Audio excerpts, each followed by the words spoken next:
ഈ PV അൻവർ ബേപ്പൂർ സുൽത്താനായി മാറും? ഇത്തവണ ബേപ്പൂരിൽ പൂരം കലക്കും. ഇലക്ഷൻ പൂരം അതിഗംഭീരമായിരിക്കും എന്നാണ് തോന്നുന്നത്.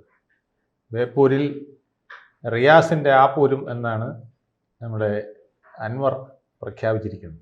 റിയാസിനോട് തന്നെ ഇത്ര ദേഷ്യമുണ്ടല്ലേ? റിയാസിനോട് വളരെ ദേഷ്യമുണ്ട്. പിന്നെ അത് റിയാസിനോടുള്ള ദേഷ്യം മാത്രമല്ല, അതൊക്കും മേലെ ഒരു ദേഷ്യം കൂടെ ഉണ്ട്. ഒരാൾക്ക് കൊടുത്താൽ ആരാണോ അനുഗ്രഹിച്ചിരിക്കുന്നത് അദ്ദേഹത്തിനോടും കൂടെയുള്ള ഒരു ദേഷ്യവും കൂടെ അവിടെ വന്നിട്ടുണ്ട്.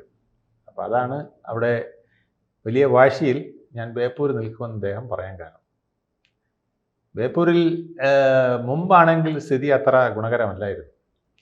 ഈ വെല്ലുവിളിക്കുമ്പോൾ പോലും ബേപ്പൂരിലെ സ്ഥിതി അത്ര ഗുണകരമല്ലായിരുന്നു. എങ്കിലും അൻവർ ഒരു പയറ്റിന് ഞാൻ തയ്യാറാണെന്നുള്ള രീതിയിലാണ് പറഞ്ഞിരുന്നത്. നമ്മൾ കണക്ക് നോക്കുകയാണെങ്കിൽ 2016 വോട്ട് നോക്കിക്കഴിഞ്ഞാൽ 69,114 വോട്ടിനാണ് കഴിഞ്ഞ തവണ 2016 റിയാസിന് കിട്ടിയത്. അതേസമയം അതുപോലെ അദ്ദേഹത്തിൻ്റെ എതിരാളിക്ക് 54,000 ചിലവന് വോട്ടാണ് കിട്ടിയത്. ആദം മുസ്ലിം. അതുപോലെ തന്നെ പ്രകാശ് ബാബുവിന് BJP 27,958 വോട്ടാണ് ലഭിച്ചത്. BJP അവിടെ വോട്ട് പിടിക്കുന്നുണ്ട്. BJP അവിടെ നല്ല രീതിയിൽ വോട്ട് പിടിക്കുമെന്ന് പറയുന്ന കോഴിക്കോട് ജില്ലയിലെ ഒരു മണ്ഡലമാണ്. പക്ഷേ മറ്റേതുമായിട്ട് കമ്പയർ ചെയ്യുമ്പോൾ ഒരു 50% കോൺഗ്രസിൻ്റെ ഒരു പകുതി വോട്ടേ പിടിച്ചിട്ടുള്ളൂ എന്ന് വേണമെങ്കിൽ പറയാം. പിന്നെ രണ്ടാമത് 2021 82,165 വോട്ടാണ് റിയാസിന് കിട്ടിയത്. 53,418 വോട്ടാണ് നിയാസ് PM വന്ന് കോൺഗ്രസിൻ്റെ സ്ഥാനാർത്ഥിക്ക് കിട്ടിയത്. പ്രകാശ് ബാബു അപ്പോഴും 26,000 ചിലവന് വോട്ട് പിടിച്ചു.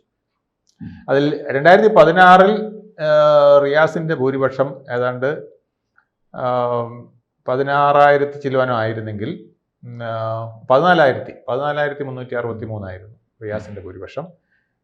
അത് 2021 അദ്ദേഹം എൻ്റെ ഏതാണ്ട് ഇരട്ടിയാക്കി 28,747 വോട്ടിനാണ് അദ്ദേഹം ജയിച്ചത്. അപ്പോൾ അവിടെ കംഫർട്ടബിളായിട്ട് അദ്ദേഹം നിൽക്കുന്ന ഒരു സ്റ്റാൻഡാണ് 2021 മുതൽ ഏതാണ്ട് ഇതുവരെ ഉണ്ടായിരുന്നത്. പക്ഷേ അതിനിടയ്ക്കാണ് അൻവർ കയറി വെല്ലുവിളിച്ചത്. ആ വെല്ലുവിളി കഴിഞ്ഞ് പിന്നീട് തദ്ദേശ സ്വയംഭരണ സ്ഥാപനങ്ങളിലെ തെരഞ്ഞെടുപ്പ് നടന്നപ്പോൾ ഇതിൻ്റെ സ്ഥിതി ആകെ തകിടം മറിഞ്ഞിട്ടുണ്ട്. അവിടെ LDFന് UDFന് കിട്ടിയത് 54 നിന്ന് മാറി UDFന് 67,702 വോട്ട് തദ്ദേശ സ്വയംഭരണ സ്ഥാപന തെരഞ്ഞെടുപ്പിൽ കിട്ടിയിട്ടുണ്ട്. LDFന് 69,042 വോട്ട്. അവിടെ അപ്പോൾ മാർജിൻ എന്ന് പറയുന്നത് വെറും 1,340 വോട്ടാണ്. കോൺഗ്രസും LDFും തമ്മിലുള്ള മാർജിൻ വെറും 1,340 മാത്രം. അവിടെയും BJPക്ക് ഏതാണ്ട് ആ നിലവാരത്തിലേക്കേ പോകാൻ പറ്റില്ല. 23,419 വോട്ട് അത് അവർക്ക് നേടാൻ കഴിഞ്ഞിട്ടുള്ളൂ. എന്നാൽ ഈ ഫൈറ്റിൽ ഇപ്പം തങ്ങളുടെ വോട്ട് ഏതാണ്ട് 10,000-ലധികം വർദ്ധിപ്പിക്കാൻ UDFന് കഴിഞ്ഞിട്ടുണ്ട് തദ്ദേശ തെരഞ്ഞെടുപ്പ്. അതായത് 54,000 അടുപ്പിച്ചായിരുന്ന വോട്ട് അവർ 67,702 ആക്കിയിരിക്കുന്നു. അപ്പോൾ ഏതാണ്ട് 13,000-ൽ അധികം വോട്ടുകൾ അവർ കൂടുതൽ പിടിച്ചിരിക്കുന്നു. ഇത് കാണിക്കുന്നത് LDFും UDFും തമ്മിലുള്ള മാർജിൻ എന്ന് പറയുന്നത് ഇപ്പം 1,340 തദ്ദേശ സ്വയംഭരണ തെരഞ്ഞെടുപ്പ് നോക്കുമ്പോൾ. നിയമസഭയിൽ ഇത് പിക്ചർ കുറച്ചുകൂടെ മാറി വന്നേക്കാമെന്ന് നമ്മൾ പറയുന്നുണ്ടെങ്കിലും ആ മാറ്റം വളരെ സാധ്യത അങ്ങോട്ടും ഇങ്ങോട്ടൊക്കെ നിൽക്കാം. വലിയ വ്യത്യാസം വരാൻ വഴിയില്ല എന്നുള്ളതാണ്. പ്രത്യേകിച്ച് അൻവർ ഒരു വലിയ പോരിന് ഇറങ്ങിയാൽ ആ പോരിന് മുസ്ലിം ലീഗും കോൺഗ്രസും വലുതായിട്ട് സപ്പോർട്ട് ചെയ്യുമ്പം അവിടെ റിയാസിന് ഒരു പ്രതിസന്ധി ഉണ്ടായേക്കാമോ എന്ന് സംശയിക്കുന്നവരുണ്ട്. സണ്ണി ജോസഫ് പറഞ്ഞു കഴിഞ്ഞു പിന്നെ അൻവർ ആയിരിക്കും പിന്നെ ഇടയ്ക്ക് അദ്ദേഹം പിന്മാറിയതായിട്ട് കേട്ടു. ഞാൻ അങ്ങനെ പറഞ്ഞില്ല, നല്ല ഉത്തമ കാൻഡിഡേറ്റ് ആയിരിക്കും അവിടെ നിന്നാലെന്നാണ് പറഞ്ഞതെന്നും പറയുന്നുണ്ട്. എന്തായാലും അൻവർ ആയിരിക്കാനാണ് സാധ്യത. കാരണം അവിടെ വേറെ ഇപ്പോൾ നേമത്തെ നമ്മൾ കഥ പറഞ്ഞ പോലെ ഒരു കോൺഗ്രസ്സുകാരൻ അവിടെ ചെന്ന് ചാടാൻ വഴിയില്ല. അതെ, അവിടെ റിയാസിനെതിരെ മുട്ടാനായിട്ട് വേറെ സാമുദായിക വോട്ട് നിർണായകമല്ലേ? തീർച്ചയായിട്ടും അത് മുസ്ലിം സമുദായം വളരെ കൂടുതലുള്ള ഒരു കോൺസ്റ്റിറ്റ്യുവൻസിയാണ് അവിടെ. അത് പിന്നെ റിയാസിന് മണ്ഡലമാണ്. തീർച്ചയായിട്ടും അവിടെ BJPക്കും അതുപോലെ തന്നെ 24,000 വോട്ട് കിട്ടുന്നു എന്ന് പറയുന്നത് അത് ചില്ലറയല്ല അത്. ചില്ലറ വോട്ടല്ലല്ലോ. ആ 25,000 അടുപ്പിച്ച് വോട്ട് അവർക്ക് പിടിക്കാൻ കഴിയുന്ന ഒരു മണ്ഡലമാണ്. അപ്പൊ അവർ വിചാരിച്ചാൽ ആരെയും തോൽപ്പിക്കുകയും ജയിപ്പിക്കുകയും ചെയ്യാം. അതും ഒരു അന്തർധാര കളി ഇടയ്ക്കാണ്.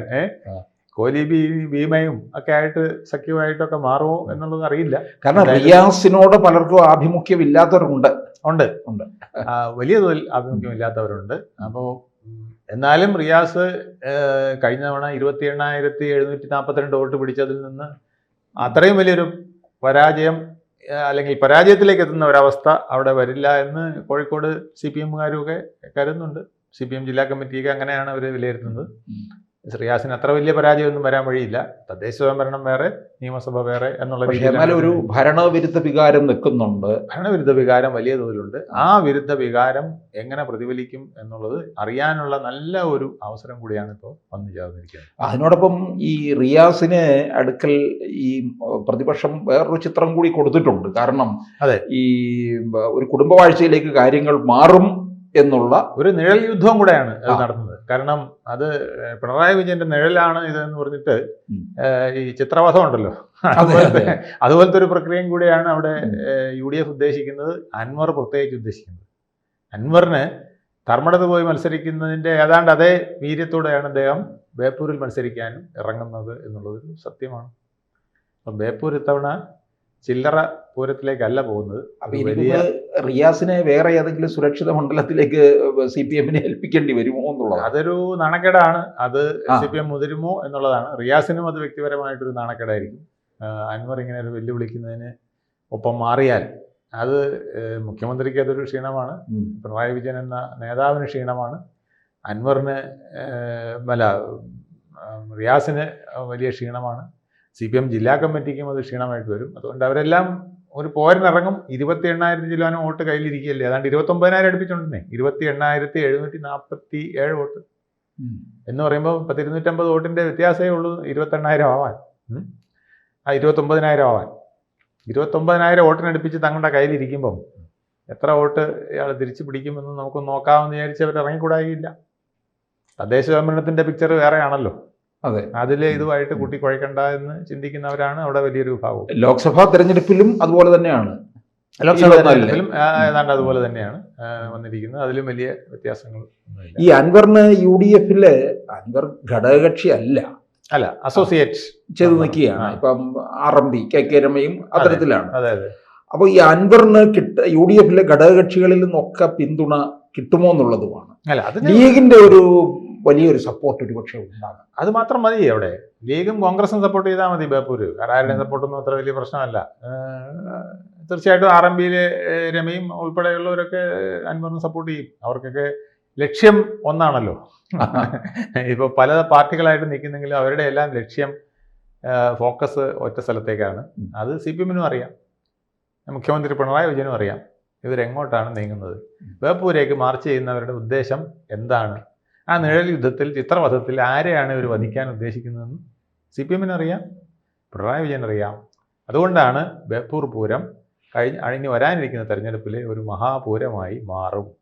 പെട്ടി പൊട്ടിക്കാതെ നമുക്കൊന്നും പറയാനും പറ്റില്ല. കൂടുതൽ വാർത്തകളും വിശേഷങ്ങളും നിങ്ങളിലേക്ക് എത്താൻ ABC മലയാളം സബ്സ്ക്രൈബ് ചെയ്യുക, ബെൽ ബട്ടണും അമർത്തുക.